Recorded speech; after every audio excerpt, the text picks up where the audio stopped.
fala sobre economia, o novo arcabouço fiscal. A gente recebe economista, professor do Instituto Brasileiro de Mercado de Capitais, Ricardo Hamoud, para falar sobre essa articulação do governo federal com o objetivo de definir medidas que vão substituir o antigo teto de gastos. O tão falado novo arcabouço vem sendo prometido para outubro, ou desde outubro, mesmo com a demora que foi para a definição do texto internamente. Professor, como vai? Mais uma vez, muito obrigado por atender a Jovem Pan. Bem-vindo.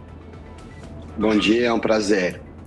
Bom, professor, essa discussão do novo arcabouço é uma discussão que já dura alguns meses. O anúncio oficial deve ser feito depois da viagem de Lula à China. Ele que está com pneumonia, mas mesmo assim foi autorizado a viajar. A viagem será nesse domingo. E eu pergunto, professor, essa demora na divulgação? O documento está pronto, mas ainda falta o aval do presidente. Essa demora é prejudicial para a economia brasileira ou é preciso realmente pensar muito bem nessa substituição do teto de gastos? Não, essa demora é bem prejudicial, né? A gente precisa de um arcabouço fiscal, a gente precisa de uma âncora fiscal. Agora acabou de a inflação, né? A inflação ainda muito alto, porque os agentes econômicos estão pensando, bom, o que vai vir para substituir o teto de gastos? Vai ser um arcabouço fiscal sólido que permita que o Brasil controle a dívida e que a demanda desaqueça um pouco para depois crescermos em bases melhores, ou vai ser um arcabouço fiscal fraco, né, que vai permitir que o governo aumente os gastos em demasia? Então essa é a grande dúvida, e enquanto mais rápido possível essa dúvida for dirimida, eu acho que melhor seria para a economia. Professor, na sequência a pergunta de Cristiano Vilela. Professor, bom dia, satisfação falar com o senhor aqui no Jornal da Manhã. De acordo com esses últimos atrasos que tivemos para a divulgação, né, da proposta de arcabouço fiscal, o senhor entende que deve estar havendo algum tipo de disputa dentro do governo para que seja, especialmente entre os setores, de um lado envolvendo os setores mais ao centro e de outro lado setores mais à esquerda, por conta dos termos envolvidos nesse arcabouço fiscal? Qual que é a sua leitura nesse sentido? Sem dúvida, né? O Haddad, parece que ele está querendo indicar que o governo vai ser mais austero, vai ter um respeito maior às contas públicas, e há vários setores do PT e de outros grupos que querem que uma permissividade maior, né? Que eram aquelas mesmas pessoas que reclamavam do teto de gastos, que era uma âncora fiscal muito mais eficiente. E essa disputa está sendo clara, né? Não há dúvida nenhuma, e o governo, né? O presidente vai estar querendo ser o árbitro dessa disputa, né? Tentando agradar ambos os lados. Mas isso não é muito interessante, porque essa solidez fiscal, essa âncora fiscal, essa garantia que o governo vai ser responsável é o que vai permitir que os juros caiam no futuro. Se isso demorar muito para acontecer, os juros vão demorar mais para cair. E a nossa dívida pode sair rapidamente do controle, né? Como a gente viu já em outros momentos. E o senhor fala em âncora possivelmente fraca ou que teria que ser responsável. Quais são essas principais características que deve ter o novo arcabouço para agradar a todos, especialmente ao mercado financeiro, como disse e promete o governo federal, a ministra do Planejamento, Simone Tebet? Olha, agradar a todos é muito difícil, pois o governo sempre quer gastar mais, né? Ele quer ter mais liberdade para gastar. Esse arcabouço fiscal, ele vai ter que ter algumas coisas que parece que terá, né? Uma delas é a estabilidade da dívida. Então, a dívida vai ser muito importante nesse novo arcabouço fiscal, ou seja, a dívida não vai poder crescer muito. Porém, a grande dúvida é quais são os parâmetros que o governo vai utilizar para pensar nessa dívida. Vai ser a dívida bruta, a dívida líquida, como é que vai ser a previsão de receita. Então ele vai olhar diversos aspectos, né? Tudo indica que ele vai permitir gastos maiores em momentos de recessão, em momentos de baixo crescimento. Então isso é que a gente chama de política fiscal contracíclica, ou seja, quando a economia vai mal, o governo deve gastar mais. Quando a economia vai bem, o governo deve poupar mais. Então essas são algumas características que devem estar presentes nesse arcabouço fiscal. Mas, de novo, O problema são os detalhes, né? Quais são os parâmetros que o governo vai colocar para essa... Ele vai querer tirar alguns gastos? Não, isso não entra, aquilo não entra. Dado que todo gasto sai do caixa do governo, eu acho que seria interessante que não ocorresse, né? Não tivéssemos exceções para esses gastos, não só o mercado financeiro, né? Todos os agentes, porque pensa, o setor produtivo também deseja, né, uma política fiscal mais previsível, né? Você também toma decisões de investimento, você olha o setor produtivo, se ele olhar que o governo não tem responsabilidade nas contas públicas, ele vai também adiar os investimentos tão necessários para o nosso país nesse momento. Ô professor, o senhor teme que alguma área seja prejudicada por causa do arcabouço? Porque nos últimos dias a gente vê uma discussão muito grande em relação a áreas fundamentais como saúde e educação. Essas áreas podem, não sei se o termo certo é ficar fora do arcabouço, mas o governo pode ser autorizado a extrapolar um pouco mais em áreas como essas? Como eu disse, na verdade sim, mas esse é um grande erro que pode acontecer, né? Pois o governo, se ele tirar algumas áreas, o que vai acontecer vai ser que a política fiscal vai ser vista com menos credibilidade, isso vai gerar uma inflação maior, uma incerteza maior, e o que vai acabar prejudicando a todos, né? A gente tem que acabar um pouco com essa mania de querer agradar alguns setores através da política econômica e tentar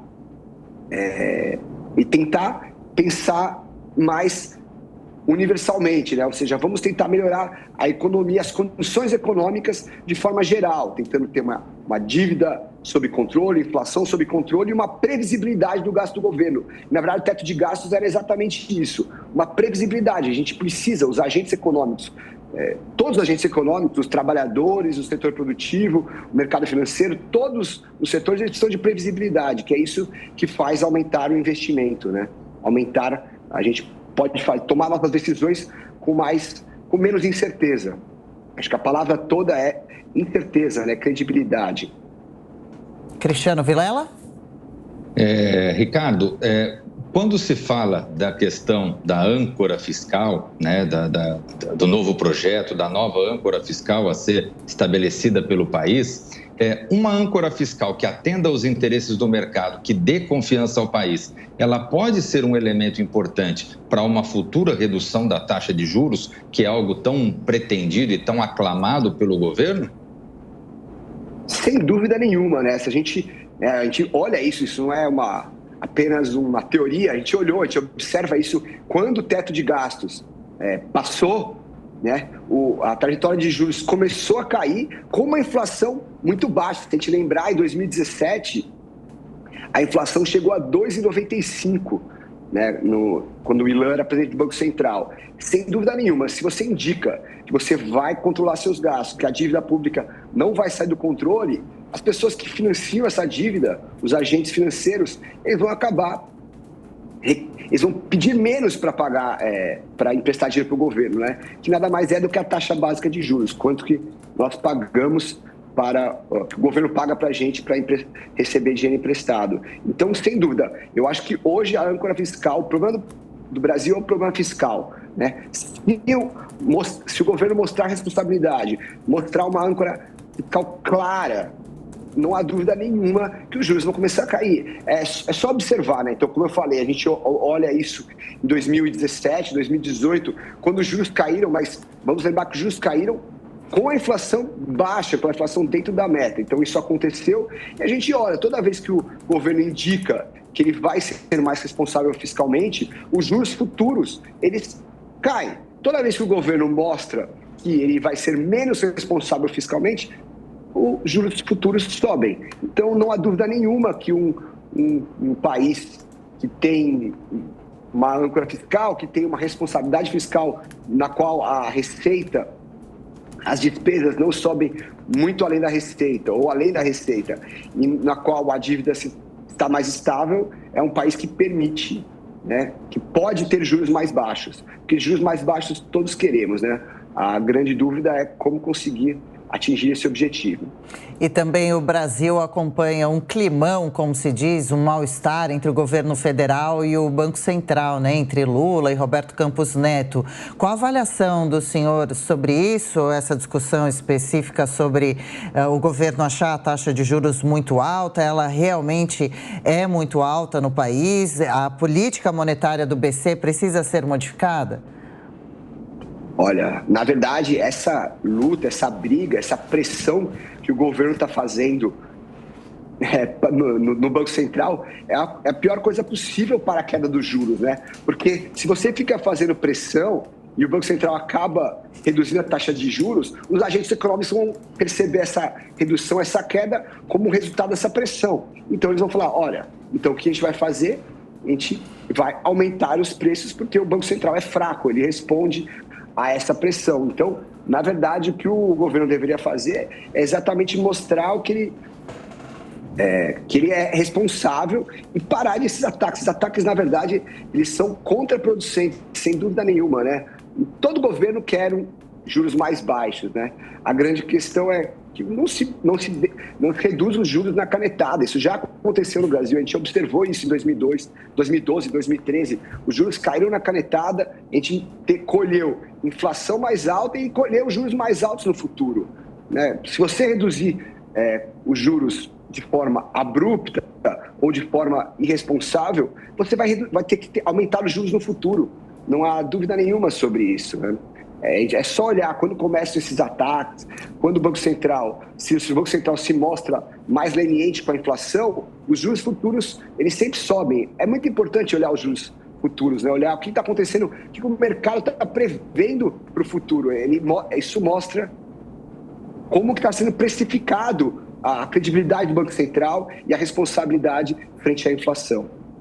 Professor Ricardo, mais uma pergunta, fugindo um pouco do nosso tema aqui, mas acho que é um tema importante, o senhor pela experiência que tem com o mercado de capitais.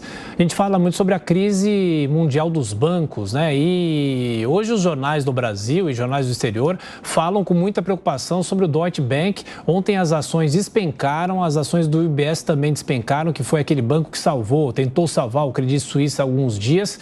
E essa crise começou com 2 bancos nos Estados Unidos. Eu pergunto, entrando agora esse novo banco, o Deutsche Bank, que é um banco importantíssimo da Europa, a senhora acha que essa crise bancária pode ser maior do que a gente vinha imaginando? Sim, existe essa possibilidade, né? Mas felizmente no Brasil a gente tem um sistema financeiro bem sólido, os bancos são muito mais conservadores no sentido econômico, no sentido financeiro, né? Eles não têm uma exposição tão grande. Então essa crise, ela pode sim se espalhar mais, a gente não sabe ainda, né? Como que, né, lá com o SVB, né, com o Silicon Valley Bank, o Fed atuou de forma bem consistente e deu liquidez para o mercado, né, garantiu todos os depósitos, e agora essa crise está indo para a Europa. A gente não sabe como que ela vai se desdobrar, mas eu acho que para o Brasil, inicialmente a gente tem que olhar com cautela, mas sem desespero, porque o Brasil ainda tem um sistema financeiro bem sólido, como a gente viu em 2008. Né? Em 2008 a gente viu uma crise muito maior, pelo menos naquele momento era muito maior, e no Brasil o sistema financeiro não sentiu tanto. Né? Mas é uma crise que sim preocupa sim. Os bancos, né, eles têm essa característica de um efeito em cadeia. Quando um banco ele quebra, e quando esse banco é relevante, como no caso da Europa e dos Estados Unidos, você pode gerar um efeito de todo mundo querer tirar o dinheiro, né? Uma corrida bancária, isso pode sim gerar efeitos muito ruins, né? Como aconteceu em 2008. Mas tudo indica que ainda a gente aprendeu, né? Os bancos centrais da Europa, dos Estados Unidos, de outros países aprenderam com a crise de 2008. Então eles estão atuando de forma mais rápida para que a crise não se espalhe. Perfeito. Conversando com o economista e professor do Instituto Brasileiro de Mercado de Capitais, Ricardo Hamoud. Professor, mais uma vez, muito obrigado pela atenção. Bom fim de semana. Até a próxima. Obrigado. Bom fim de semana a todos.